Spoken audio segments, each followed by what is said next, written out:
एक बार बादशाह अकबर ने बेगम साहिबा के जन्मदिन के अवसर पर उन्हें एक बेशकीमती हार दिया। बादशाह अकबर का उपहार होने के कारण बेगम साहिबा को वह हार अति प्रिय था। उन्होंने उसे बहुत संभाल कर एक संदूक में रखा था। एक दिन श्रृंगार करते समय जब हार निकालने के लिए बेगम साहिबा ने संदूक खोला तो उन्होंने वह नदारत पाया। घबराते हुए वो फौरन अकबर के पास पहुंची और उन्हें अपना बेशकीमती हार खो जाने की जानकारी थी। अकबर ने उन्हें वह हार कक्ष में अच्छी तरह ढूंढने को कहा, लेकिन वह हार नहीं मिला। अब अकबर और बेगम साहिबा को यकीन हो गया कि हो न हो उस शाही हार की चोरी हो गई है। अकबर ने तुरंत बीरबल को बुलवा भेजा और सारी बात बताकर शाही हार खोजने की जिम्मेदारी उसे सौंप दी। बीरबल ने बिना देर किए राजमहल के सभी सेवक सेविकाओं को दरबार में हाजिर होने का फरमान जारी करवा दिया। कुछ ही देर में दरबार लग चुका था। अकबर अपनी बेगम साहिबा के साथ शाही तख्त पर विराजमान थे। सभी सेवक सेविकाएं दरबार में हाजिर थे, बस बीरबल नदारद था। सब बीरबल के आने का इंतजार करने लगे, लेकिन 2 घंटे बीत जाने पर भी बीरबल नहीं आया। बीरबल की इस हरकत पर अकबर आग बबूला होने लगे। दरबार में बैठने का कोई औचित्य न देख हुए बेगम साहिबा के साथ उठकर वहां से जाने लगे। ठीक उसी वक्त बीरबल ने दरबार में प्रवेश किया। उसके साथ एक गधा भी था। विलंब के लिए अकबर से माफी मांगते हुए वह बोला, जहां पनाह, माफ कीजिएगा, इस गधे को खोजने में मुझे समय लग गया।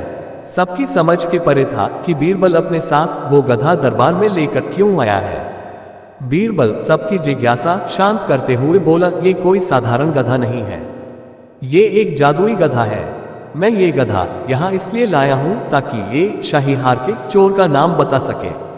बीरबल की बात अब भी किसी के पल्ले नहीं पड़ रही थी।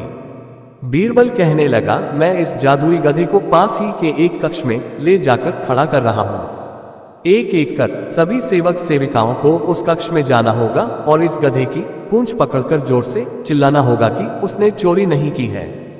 ध्यान रहे, आप सबकी आवाज बाहर सुनाई पड़नी चाहिए। अंत में ये गधा बताएगा कि चोर कौन है। बीरबल गधे को दरबार से लगे एक कक्ष में छोड़ आया और कतार बनाकर सभी सेवक सेविका उस कक्ष में जाने लगे। सबके कक्ष में जाने के बाद बाहर जोर से आवाज आती, मैंने चोरी नहीं की है। जब सारे सेवक सेविकाओं ने ऐसा कर लिया तो बीरबल गधे को बाहर ले आया। अब सबकी निगाहें गधे पर थी, लेकिन गधे को एक ओर खड़ा कर बीरबल एक विचित्र हरकत करने लगा। वह सभी सेवक सेविकाओं के पास जाकर उनसे हाथ आगे करने को कहता और उसे सूंघता। बादशाह अकबर और बेगम सहित सभी हैरान थे कि आखिर बीरबल ये कर क्या रहा है। तभी बीरबल एक सेवक का हाथ पकड़कर जोर से बोला, जहां पनाह, ये है शाही हार का चोर। तुम इतने यकीन से ऐसा कैसे कह सकते हो बीरबल? क्या इस जादुई गधे ने तुम्हें इस चोर का नाम बताया है? आश्चर्यचकित अकबर ने बीरबल से पूछा। बीरबल बोला, नहीं हुजूर, ये कोई जादुई गधा नहीं है, ये एक साधारण गधा है। मैंने बस इसकी पूंछ पर एक खास किस्म का इत्र लगा दिया था। जब सारे सेवक सेविकाओं ने इसकी पूंछ पकड़ी तो उनके हाथ में उस इत्र की खुशबू आ गई, लेकिन इस चोर ने डर के कारण गधे की पूंछ पकड़ी ही नहीं। वह कक्ष में जाकर बस जोर से चिल्लाकर बाहर आ गया, इसलिए इसके हाथ में उस इत्र की खुशबू नहीं आ पाई। इससे सिद्ध होता है कि यही चोर है।